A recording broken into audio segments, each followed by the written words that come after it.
वाले हैं read people like a book by Patrick king book के बारे में।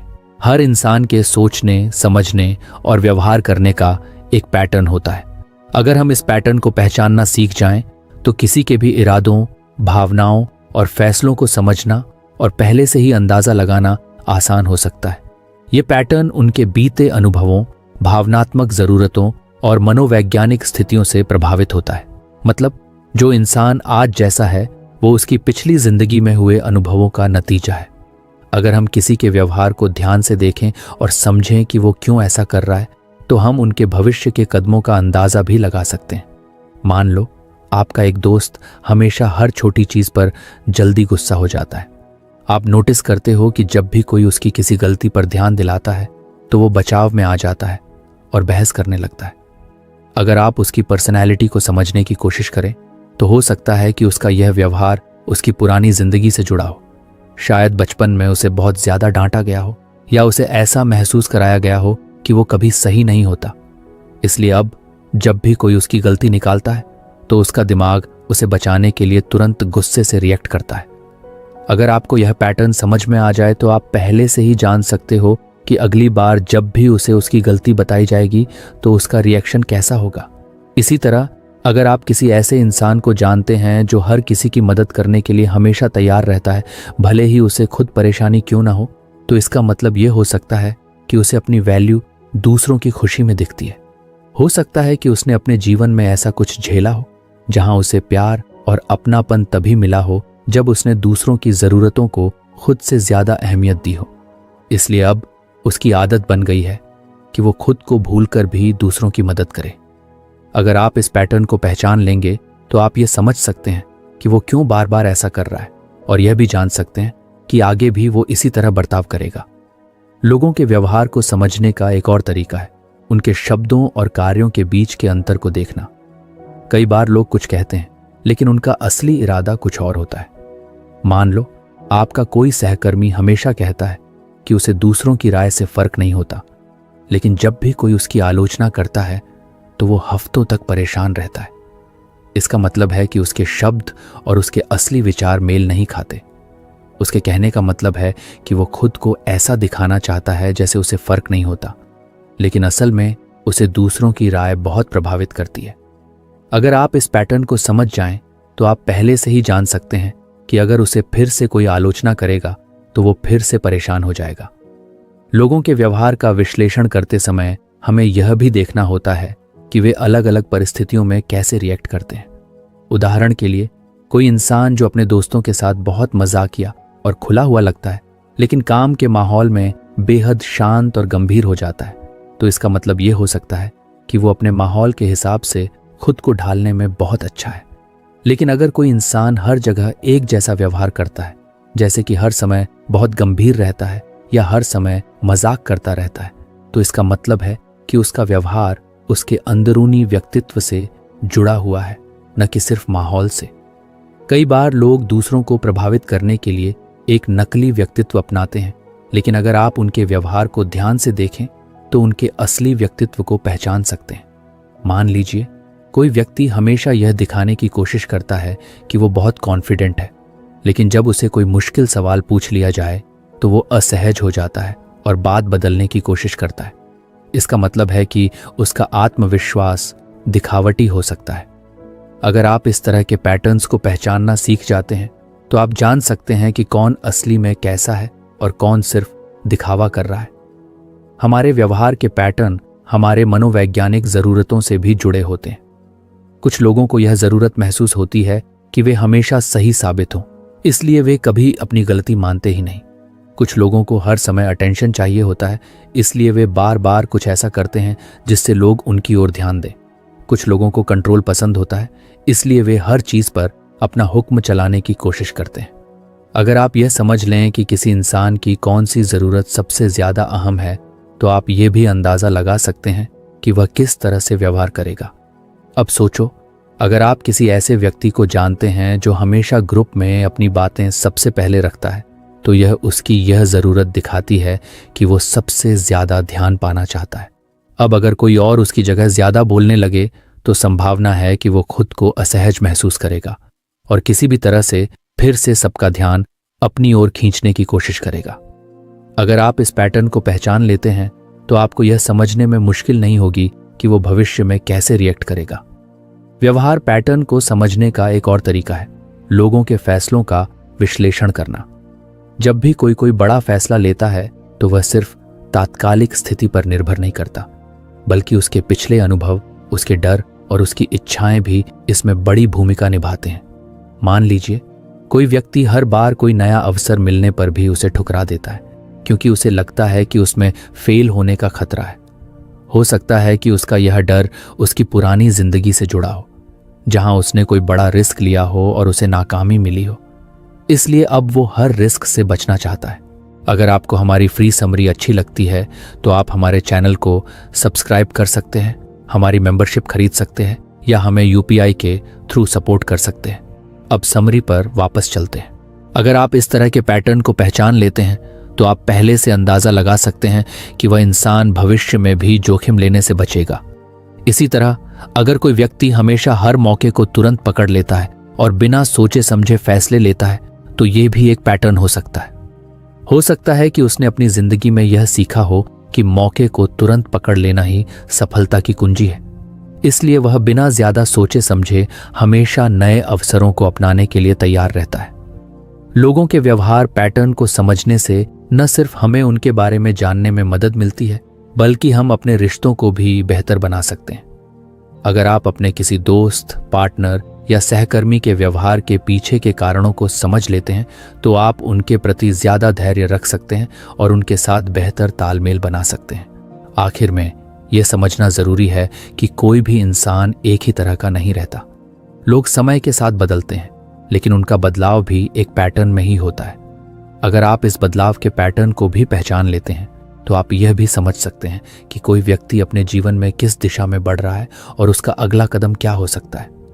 तो अगर आप लोगों को बेहतर तरीके से समझना चाहते हैं तो सिर्फ उनके शब्दों पर मत जाइए, बल्कि उनके व्यवहार को ध्यान से देखिए। उनके पिछले अनुभवों, उनकी इच्छाओं, उनके डर और उनकी ज़रूरतों को समझिए। जब आप यह कर लेंगे तो आप न सिर्फ लोगों को पढ़ना सीख जाएंगे, बल्कि उनके भविष्य के फैसलों का भी अंदाजा लगाने में माहिर हो जाएंगे। हम में से ज्यादातर लोग ये मानते हैं कि किसी को समझने के लिए हमें सिर्फ उनकी बातों पर ध्यान देना चाहिए, लेकिन सच्चाई यह है कि शब्दों से ज्यादा ताकत इंसान की बॉडी लैंग्वेज और चेहरे के हाव भाव में होती है। कई बार लोग कुछ कहते हैं, लेकिन उनका असली मतलब उनके हाव भाव से झलकता है। अगर हम किसी की बॉडी लैंग्वेज और चेहरे के एक्सप्रेशन को सही तरीके से पढ़ना सीख जाएं, तो हम उनकी असली भावनाओं को समझ सकते हैं, भले ही वे कुछ और कह रहे हों। मान लीजिए आप अपने दोस्त से पूछते हैं कि क्या वह ठीक है, और वह जवाब देता है, हाँ मैं ठीक हूं। लेकिन अगर उसकी आवाज कुछ धीमी हो, आंखें कुछ नीचे झुकी हों और कंधे थोड़े ढीले पड़े हों, तो क्या इसका मतलब होगा कि वह सचमुच ठीक है? शायद नहीं। उसके शब्द कुछ और कह रहे हैं, लेकिन उसका शरीर कुछ और बता रहा है। यही कारण है कि सिर्फ शब्दों पर भरोसा करने के बजाय हमें लोगों के हाव भाव और बॉडी लैंग्वेज को भी ध्यान से देखना चाहिए। चेहरे के हाव भाव सबसे ज्यादा असरदार संकेत होते हैं, क्योंकि चेहरे पर इंसान की असली भावनाएं जल्दी आ जाती हैं। जब कोई खुश होता है तो उसकी आंखें चमकती हैं, होंठों पर हल्की मुस्कान होती है और चेहरा खुला खुला लगता है। वहीं जब कोई दुखी होता है तो उसकी आंखों में भारीपन होता है, भौहें हल्की झुकी होती हैं और होंठ सख्त दिखते हैं।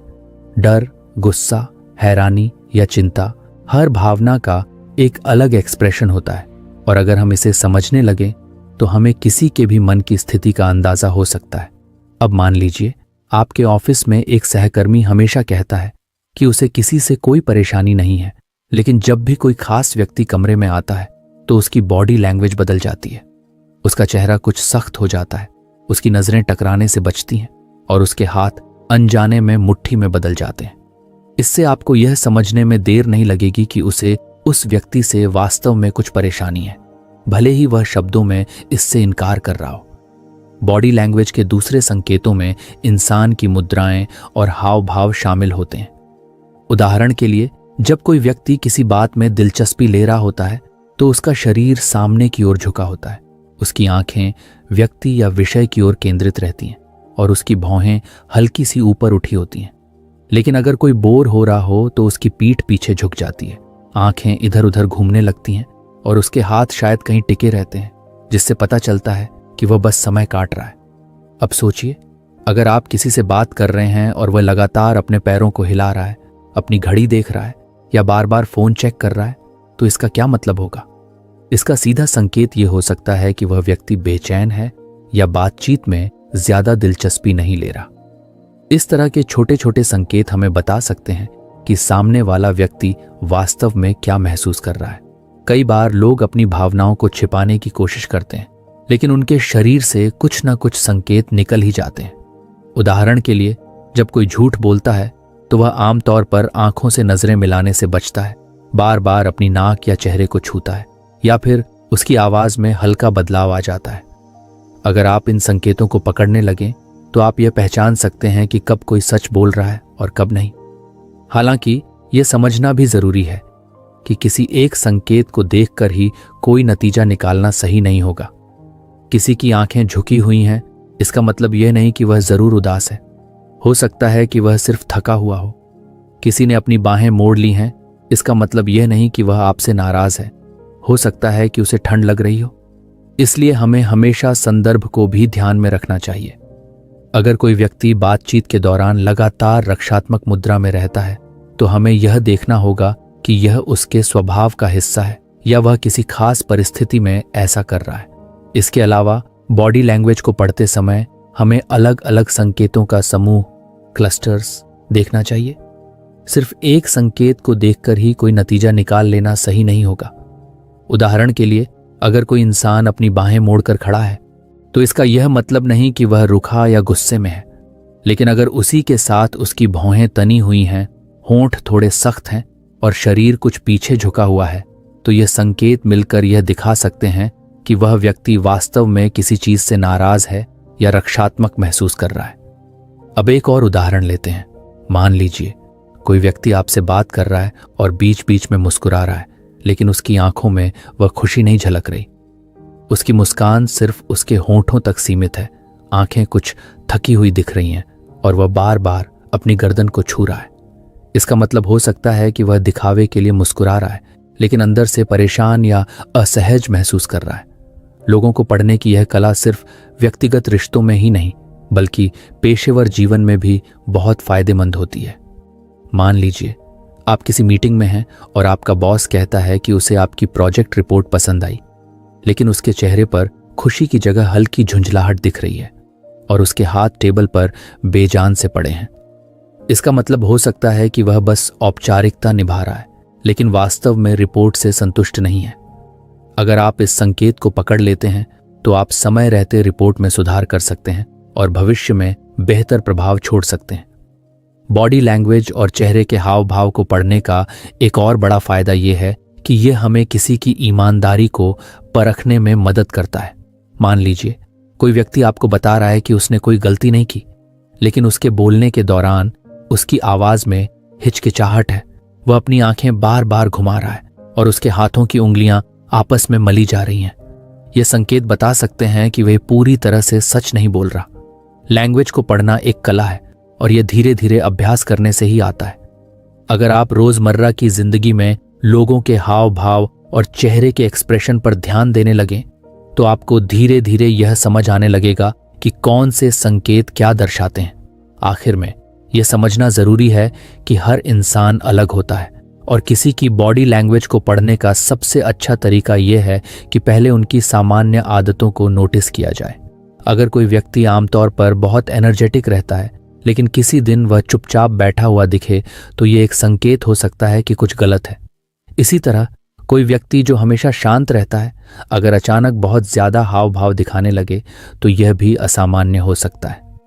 जब आप इन छोटी छोटी चीजों पर ध्यान देना शुरू कर देंगे, तो आपको यह अंदाजा होने लगेगा कि लोग वास्तव में क्या महसूस कर रहे हैं, भले ही वे कुछ और कह रहे हों।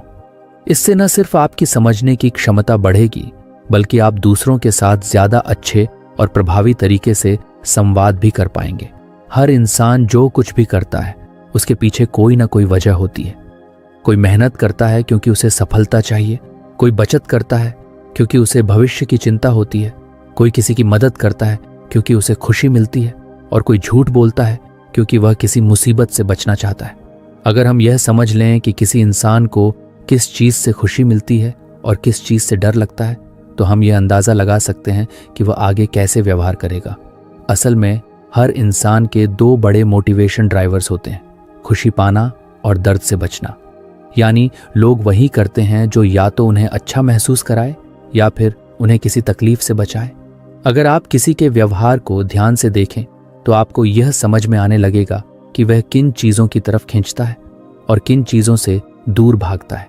यह समझना बहुत ज़रूरी है, क्योंकि जब आप किसी की प्रेरणा को समझ लेते हैं तो आप यह भी अंदाज़ा लगा सकते हैं कि वह आगे कौन से फैसले लेगा। मान लीजिए आपके ऑफिस में दो सहकर्मी हैं। एक हमेशा ज़्यादा मेहनत करता है, एक्स्ट्रा काम लेता है और अपनी हर गलती से सीखने की कोशिश करता है। दूसरा हमेशा कम से कम काम करना चाहता है, रिस्क लेने से बचता है और किसी नई जिम्मेदारी से दूर भागता है। इन दोनों के व्यवहार में बड़ा फर्क क्यों है?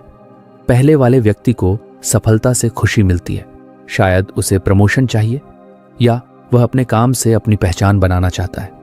उसे लगता है कि ज्यादा मेहनत करने से उसे वह खुशी मिलेगी जो वह चाहता है। दूसरी तरफ दूसरा व्यक्ति असफलता के डर से चलता है। वह कोई गलती नहीं करना चाहता, आलोचना से बचना चाहता है और इसलिए कोई ऐसा कदम नहीं उठाता जिससे उसे बाद में मुश्किल हो। अगर आप इस मोटिवेशन को समझ जाते हैं तो आप यह भी अनुमान लगा सकते हैं कि जब इन्हें कोई नया प्रोजेक्ट दिया जाएगा तो इनका व्यवहार कैसा होगा। पहला व्यक्ति उसे उत्साह से लेगा, जबकि दूसरा कोई बहाना बना सकता है या कम से कम जिम्मेदारी लेने की कोशिश करेगा। अब सोचिए कि आप किसी दोस्त को कोई सुझाव देते हैं कि वह जिम जाना शुरू करे। अगर वह खुशी के मोटिवेशन से प्रेरित होता है तो वह सोच सकता है कि जिम जाने से उसकी फिटनेस अच्छी होगी, उसे अच्छा महसूस होगा और उसकी पर्सनैलिटी निखरेगी। अगर वह दर्द से बचने के मोटिवेशन से प्रेरित होता है तो वह यह सोचेगा कि जिम जाने से वह बीमारियों से बच सकता है, मोटापे की दिक्कत नहीं होगी और भविष्य में हेल्थ से जुड़ी परेशानियों से दूर रहेगा। दोनों लोग जिम जा सकते हैं, लेकिन उनकी वजहें अलग होंगी। एक को उसमें खुशी दिखेगी और दूसरा उसमें खतरे से बचने का रास्ता। इसी तरह अगर कोई इंसान हमेशा जल्दी गुस्सा हो जाता है तो यह समझना जरूरी है कि उसका गुस्सा भी किसी मोटिवेशन से जुड़ा है। हो सकता है कि उसे बचपन में बार बार अपनी बात साबित करनी पड़ी हो और अब वह हर बहस में खुद को सही साबित करने की कोशिश करता हो ताकि उसे फिर से वह संघर्ष न करना पड़े। या फिर हो सकता है कि उसे अपने आत्मसम्मान की बहुत चिंता हो और जब भी उसे लगे कि कोई उसकी इज्जत कम कर रहा है तो वह गुस्से से रिएक्ट करे। अगर आप उसके गुस्से के पीछे की वजह को समझ लें तो आप यह भी समझ सकते हैं कि किन परिस्थितियों में वह गुस्सा करेगा और कैसे उसे शांत किया जा सकता है। लोगों का डर भी उनके व्यवहार को प्रभावित करता है। कुछ लोग समाज में अपनी इमेज को लेकर बहुत सतर्क रहते हैं क्योंकि उन्हें अस्वीकृति, रिजेक्शन का डर होता है। ऐसे लोग हमेशा यह सुनिश्चित करते हैं कि वे सही कपड़े पहने, सही शब्द बोले और किसी भी सामाजिक गलती से बचें। दूसरी तरफ कुछ लोग पैसों को लेकर बहुत सावधान होते हैं क्योंकि उन्हें गरीबी का डर होता है। ऐसे लोग हमेशा सेविंग्स पर ध्यान देते हैं, ज्यादा खर्च करने से बचते हैं और कभी भी अनावश्यक चीजों पर पैसा नहीं लगाते। अगर आपको यह समझ में आ जाए कि किसी व्यक्ति के डर क्या हैं, तो आप उसके फैसलों का भी अनुमान लगा सकते हैं। मान लीजिए आपका एक दोस्त हमेशा रिश्तों में बहुत सतर्क रहता है। वह किसी पर जल्दी भरोसा नहीं करता, ज्यादा खुलता नहीं और किसी भी नए रिश्ते में जाने से पहले बहुत ज्यादा सोचता है। हो सकता है कि वह किसी पुराने रिश्ते में बुरी तरह टूट चुका हो और अब वह फिर से वही दर्द नहीं झेलना चाहता। इसलिए वह कोई भी रिश्ता शुरू करने से पहले हर चीज को तौलता है ताकि वह फिर से तकलीफ से न गुजरे। अगर आप यह समझ जाएं कि उसका व्यवहार दर्द से बचने के लिए है, तो आप यह भी समझ सकते हैं कि उसे भरोसा दिलाने के लिए क्या करना होगा। इसी तरह कुछ लोग दिखावे पर बहुत ध्यान देते हैं। वे हमेशा महंगी चीजें खरीदते हैं, सोशल मीडिया पर अपनी अच्छी तस्वीरें डालते हैं और अपनी सफलता को बढ़ा चढ़ाकर दिखाते हैं। अगर आप उनके मोटिवेशन को देखें तो इसमें भी खुशी और दर्द का खेल है। हो सकता है कि उन्हें तारीफ और पहचान से खुशी मिलती हो, इसलिए वे अपनी लाइफस्टाइल को इस तरह बनाते हैं कि लोग उनकी सराहना करें। या फिर हो सकता है कि उन्हें यह डर हो कि अगर वे साधारण दिखेंगे तो लोग उन्हें कम आंकेंगे। इस डर से बचने के लिए वे हमेशा अपने स्टेटस को ऊंचा दिखाने की कोशिश करते हैं। अब सोचिए, अगर आप किसी ग्राहक से डील कर रहे हैं तो क्या यह जानना जरूरी नहीं होगा कि वह किस चीज से प्रभावित होता है? अगर कोई ग्राहक उस चीज को खरीदता है जिससे उसे खुशी मिलेगी, तो आपको उसे यह बताना होगा कि आपका प्रोडक्ट उसकी लाइफ को कितना बेहतर बनाएगा। लेकिन अगर कोई ग्राहक सिर्फ नुकसान से बचना चाहता है, तो आपको उसे यह समझाना होगा कि अगर उसने यह प्रोडक्ट नहीं खरीदा तो उसे क्या नुकसान हो सकता है। बच्चों को ही देख लीजिए। जब कोई बच्चा पढ़ाई करता है तो वह या तो इस सोच से करता है कि अच्छे नंबर आएंगे और उसकी तारीफ होगी, या फिर इसलिए कि अगर वह फेल हो गया तो उसे सजा मिलेगी। यानी उसका मोटिवेशन या तो खुशी है या फिर दर्द से बचाव। अगर माता पिता यह समझ जाएं कि उनका बच्चा किस मोटिवेशन से ज्यादा प्रेरित होता है, तो वे उसे सही तरीके से पढ़ाई के लिए प्रेरित कर सकते हैं। हमारे फैसले भी इसी मोटिवेशन से चलते हैं। कोई व्यक्ति नई नौकरी इसलिए ले सकता है क्योंकि उसे उसमें ज्यादा पैसा मिलेगा, खुशी, या फिर इसलिए क्योंकि वह अपनी पुरानी नौकरी से तंग आ चुका है, दर्द से बचाव। कोई व्यक्ति शादी इसलिए कर सकता है क्योंकि उसे एक साथी की जरूरत है, खुशी, या फिर इसलिए क्योंकि वह अकेलेपन से डरता है, दर्द से बचाव। अगर आप यह समझ जाते हैं कि किसी का जीवन किस चीज से संचालित हो रहा है, खुशी की चाहत या दर्द से बचाव, तो आप उसके अगले कदमों का अनुमान लगा सकते हैं। आप ये देख सकते हैं कि वह किस स्थिति में कैसा व्यवहार करेगा, कौन से फैसले लेगा और किन चीजों से सबसे ज्यादा प्रभावित होगा। जब आप इस स्तर पर लोगों को समझने लगते हैं तो आपकी खुद की संवाद और रिश्ते बनाने की क्षमता बहुत मजबूत हो जाती है। हर इंसान की जरूरतें अलग अलग होती हैं, लेकिन अगर ध्यान से देखें तो ये जरूरतें एक तय क्रम में चलती हैं। कुछ लोगों की सबसे बड़ी चिंता पैसा कमाना और अपनी बुनियादी जरूरतें पूरी करना होती है, जबकि कुछ लोग प्यार और रिश्तों में ज्यादा दिलचस्पी लेते हैं। वहीं कुछ लोग अपने करियर, पहचान और आत्मसम्मान को सबसे ऊपर रखते हैं। यह समझना कि कोई व्यक्ति किस स्तर पर है, हमें यह जानने में मदद करता है कि वह किन चीजों से सबसे ज्यादा प्रेरित होगा और उसका व्यवहार कैसा रहेगा। मनोवैज्ञानिक अब्राहम मास्लो ने इसे बेहतर तरीके से समझाने के लिए जरूरतों का एक क्रम बनाया, जिसे मस्लोज हायरार्की ऑफ नीड्स कहा जाता है। इसमें इंसान की जरूरतों को 5 स्तरों में बांटा गया है। सबसे नीचे की जरूरतें सबसे बुनियादी हैं, और जैसे जैसे कोई व्यक्ति इन जरूरतों को पूरा करता जाता है, वह अगले स्तर की ओर बढ़ता है।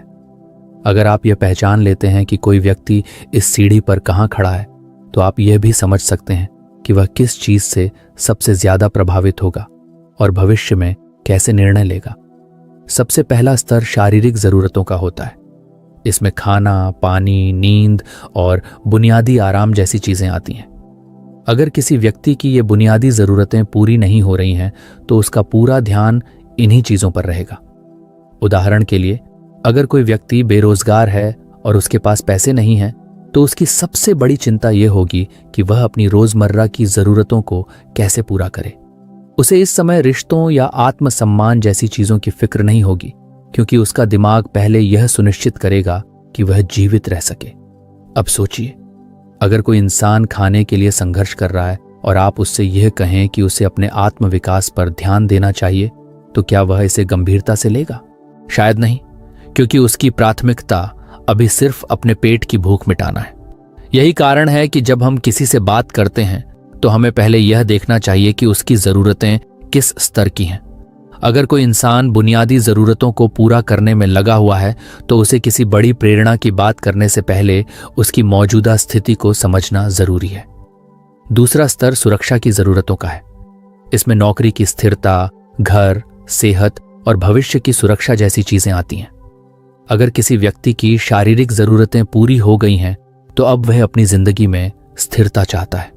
उदाहरण के लिए, अगर कोई व्यक्ति नौकरी कर रहा है लेकिन उसे हर समय नौकरी जाने का डर बना रहता है, तो उसकी चिंता पैसे से आगे बढ़कर सुरक्षा की हो जाती है। वह ऐसे फैसले लेगा जो उसे ज्यादा स्थिरता और सुरक्षा दें, भले ही वह ज्यादा बड़े अवसरों को न अपनाए। अब अगर आप किसी ऐसे व्यक्ति को देखते हैं जो बहुत सुरक्षित महसूस करता है, तो आप नोटिस करेंगे कि वह रिस्क लेने में ज्यादा सहज होगा। लेकिन अगर कोई व्यक्ति हर समय डर में जी रहा है, जैसे कि उसे लगता है कि उसकी नौकरी कभी भी जा सकती है या उसका घर सुरक्षित नहीं है, तो उसका व्यवहार अलग होगा। वह अपने फैसलों में सतर्कता रखेगा, बदलाव से बचेगा और किसी भी ऐसी चीज में दिलचस्पी नहीं लेगा जिससे उसकी स्थिरता को खतरा हो। तीसरा स्तर सामाजिक जरूरतों का है। जब कोई व्यक्ति अपनी बुनियादी और सुरक्षा की जरूरतें पूरी कर लेता है तो वह अब रिश्तों, दोस्ती और समाज से जुड़ाव की तलाश करता है। उसे यह महसूस होने लगता है कि सिर्फ पैसा और सुरक्षा ही काफी नहीं है, उसे किसी के साथ की भी जरूरत है। इसी स्तर पर लोग रिश्तों को ज्यादा महत्व देने लगते हैं और समाज में अपनी जगह बनाने की कोशिश करते हैं। सोचिए, अगर कोई व्यक्ति अकेला महसूस कर रहा है और आप उसे करियर में आगे बढ़ने की सलाह देते हैं तो वह ज्यादा उत्साहित नहीं होगा। उसकी प्राथमिकता अभी करियर नहीं बल्कि किसी के साथ का एहसास है। यही वजह है कि जब कोई इंसान इस स्तर पर होता है तो उसकी प्राथमिकताएं उसके दोस्तों, परिवार और रिश्तों के इर्द गिर्द घूमने लगती हैं। अब अगर आप किसी ऐसे व्यक्ति को देखें जो हमेशा लोगों के साथ समय बिताना पसंद करता है तो यह समझना आसान हो जाता है कि वह इस स्तर पर है। उसे अकेले रहना पसंद नहीं और उसकी ज़रूरतें उन चीज़ों से जुड़ी हैं जो उसे अपनापन महसूस कराती हैं। अगर वह इस स्तर की ज़रूरतों को पूरा नहीं कर पाता तो वह उदास या असहज महसूस करने लगेगा। चौथा स्तर आत्मसम्मान की ज़रूरतों का है। जब कोई व्यक्ति रिश्तों और सामाजिक जुड़ाव से संतुष्ट हो जाता है तो अब उसे पहचान और सम्मान की ज़रूरत महसूस होने लगती है। उसे अब यह चाहिए कि लोग उसकी सराहना करें, उसकी सफलता को स्वीकार करें और उसे एक महत्वपूर्ण व्यक्ति के रूप में देखें। यही कारण है कि कुछ लोग सोशल मीडिया पर अपनी उपलब्धियां दिखाने में दिलचस्पी लेते हैं क्योंकि उन्हें इससे सम्मान और पहचान मिलती है। इसी स्तर पर लोग ज्यादा मेहनत करके अपने करियर में आगे बढ़ते हैं, नए कौशल सीखते हैं और अपनी काबिलियत साबित करने की कोशिश करते हैं। अगर कोई व्यक्ति इस स्तर पर है तो उसे प्रेरित करने का सबसे अच्छा तरीका यही होगा कि उसे यह एहसास दिलाया जाए कि वह मूल्यवान है और उसकी उपलब्धियों को सराहा जाता है। अगर आप किसी ऐसे व्यक्ति को देखें जो हमेशा अपने काम की तारीफ चाहता है तो इसका मतलब ये हो सकता है कि वह आत्मसम्मान की ज़रूरत के स्तर पर है। वह यह सुनना चाहता है कि उसने अच्छा किया क्योंकि यही उसकी प्रेरणा है। आखिरी और सबसे ऊंचा स्तर आत्म साक्षात्कार, सेल्फ एक्चुअलाइजेशन का होता है। जब कोई व्यक्ति अपने जीवन में सम्मान और पहचान पा लेता है तो अब वह खुद को और बेहतर बनाने की कोशिश करने लगता है। वह सिर्फ पैसे, रिश्तों या पहचान के पीछे नहीं भागता बल्कि अपने जीवन को किसी बड़े उद्देश्य के लिए जीने की कोशिश करता है। ऐसे लोग अपनी क्षमताओं को पूरी तरह से इस्तेमाल करना चाहते हैं और समाज में कुछ नया योगदान देना चाहते हैं। वे कला, विज्ञान, नवाचार, समाज सेवा और आत्मविकास जैसी चीजों में रुचि लेने लगते हैं।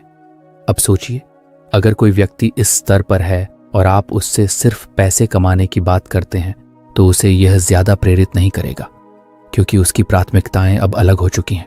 वह सिर्फ खुद की भलाई के बारे में नहीं बल्कि समाज और दुनिया के बारे में सोचने लगा है।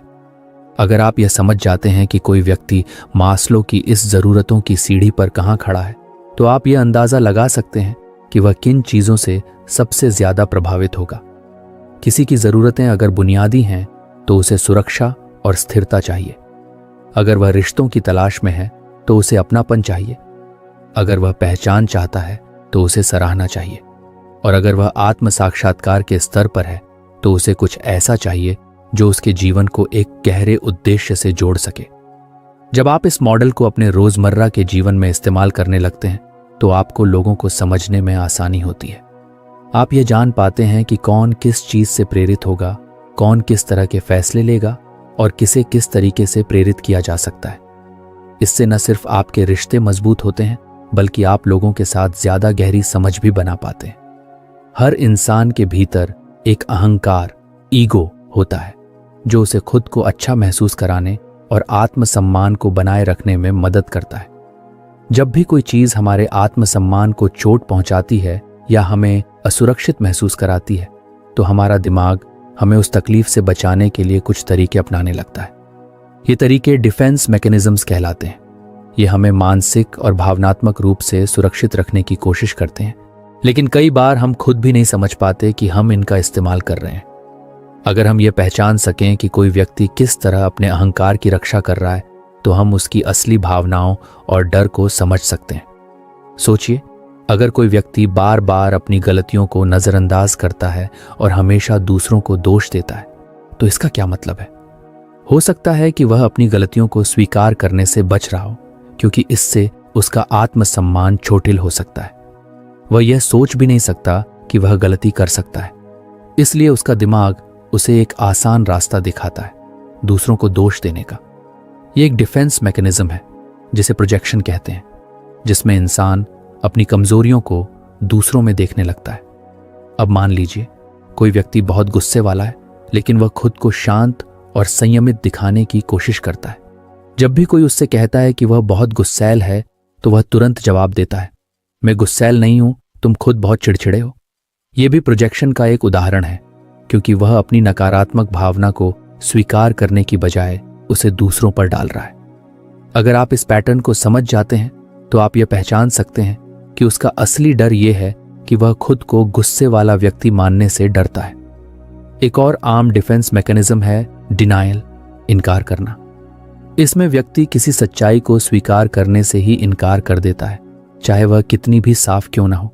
मान लीजिए कोई व्यक्ति बहुत ज्यादा खर्च करता है और कर्ज में डूब चुका है, लेकिन जब भी कोई उसे इस बारे में कुछ कहता है, तो वह जवाब देता है, मुझे कोई समस्या नहीं है, मेरे पास सब कुछ नियंत्रण में है। ये डिनायल है। वह सच्चाई को देखने की बजाय उसे नजरअंदाज कर रहा है, क्योंकि सच्चाई को स्वीकार करना उसके अहंकार के लिए मुश्किल हो सकता है। कई बार लोग रैशनलाइजेशन, तर्क देना का सहारा लेते हैं। इसका मतलब है कि वे अपनी गलतियों के लिए बहाने बना लेते हैं ताकि उन्हें बुरा महसूस ना हो। मान लीजिए कोई व्यक्ति किसी परीक्षा में फेल हो जाता है और कहता है, मुझे इससे फर्क नहीं होता, वैसे भी यह परीक्षा बेकार थी। असल में उसे फर्क होता है, लेकिन अगर वह इसे स्वीकार कर ले तो उसे निराशा महसूस होगी। इसलिए वह खुद को यह समझाने लगता है कि परीक्षा की कोई अहमियत ही नहीं थी। इस तरह वह अपने अहंकार को बचाने की कोशिश करता है।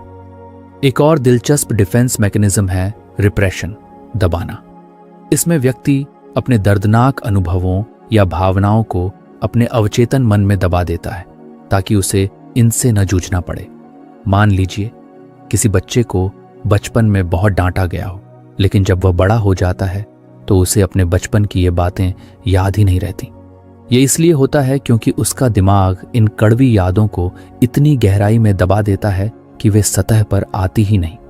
लेकिन ये दबी हुई भावनाएं फिर भी उसके व्यवहार को प्रभावित कर सकती हैं। हो सकता है कि वह आलोचना से बहुत डरता हो या हर समय खुद को साबित करने की कोशिश करता हो। अगर हम यह समझ सकें कि कोई व्यक्ति किन चीज़ों को अपने दिमाग में दबा रहा है, तो हम यह भी जान सकते हैं कि वह किन असली डर या तकलीफों से जूझ रहा है। रिग्रेशन, बचपन जैसी हरकतें करना भी एक आम डिफेंस मैकेनिज्म है। इसमें इंसान किसी तनावपूर्ण स्थिति में खुद को सुरक्षित महसूस कराने के लिए पुराने बचपन वाले व्यवहार करने लगता है। कभी कभी लोग बहुत ज्यादा परेशान होने पर अचानक रोने लगते हैं या कोई ऐसा तरीका अपनाने लगते हैं जो उन्होंने बचपन में अपनाया था। उदाहरण के लिए, अगर कोई व्यक्ति ऑफिस में बहुत दबाव में है और वह हर छोटी बात पर गुस्सा करने लगता है या चिड़चिड़ा हो जाता है, तो हो सकता है कि वह रिग्रेशन का इस्तेमाल कर रहा हो। उसका दिमाग उसे बचपन की उस अवस्था में ले जा रहा है जब उसे अपने गुस्से के जरिए ध्यान और सहारा मिलता था। कई बार लोग डिस्प्लेसमेंट, भावनाओं को दूसरी जगह निकालना का सहारा लेते हैं।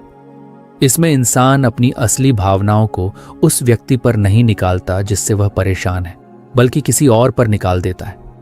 मान लीजिए कोई व्यक्ति ऑफिस में अपने बॉस से डांट खाकर घर आता है, लेकिन वह गुस्सा अपने परिवार या दोस्तों पर निकालने लगता है। उसका असली गुस्सा बॉस पर है, लेकिन चूंकि वह बॉस पर गुस्सा निकालने की हिम्मत नहीं कर सकता, इसलिए उसका दिमाग उसे एक आसान विकल्प देता है, किसी कमजोर या सुरक्षित व्यक्ति पर गुस्सा निकालना। कुछ लोग सब्लिमेशन, रचनात्मक रूप में भावनाओं को बदलना का इस्तेमाल करते हैं, जो एक सकारात्मक डिफेंस मैकेनिज्म है। इसमें व्यक्ति अपनी नकारात्मक भावनाओं को किसी रचनात्मक या उत्पादक गतिविधि में बदल देता है। उदाहरण के लिए, कोई व्यक्ति बहुत गुस्सैल हो सकता है, लेकिन अगर वह इस गुस्से को खेल, व्यायाम या कला में लगाता है, तो वह इसे एक अच्छे तरीके से व्यक्त कर सकता है। कई कलाकार, लेखक और खिलाड़ी अपनी भावनाओं को रचनात्मक कार्यों में बदलकर इस मैकेनिज्म का इस्तेमाल करते हैं। तो फ्रेंड्स, ये थी हमारी आज की बुक समरी। आपको कैसी लगी कमेंट करके ज़रूर बताएं और धन्यवाद आपका समरी एंड तक सुनने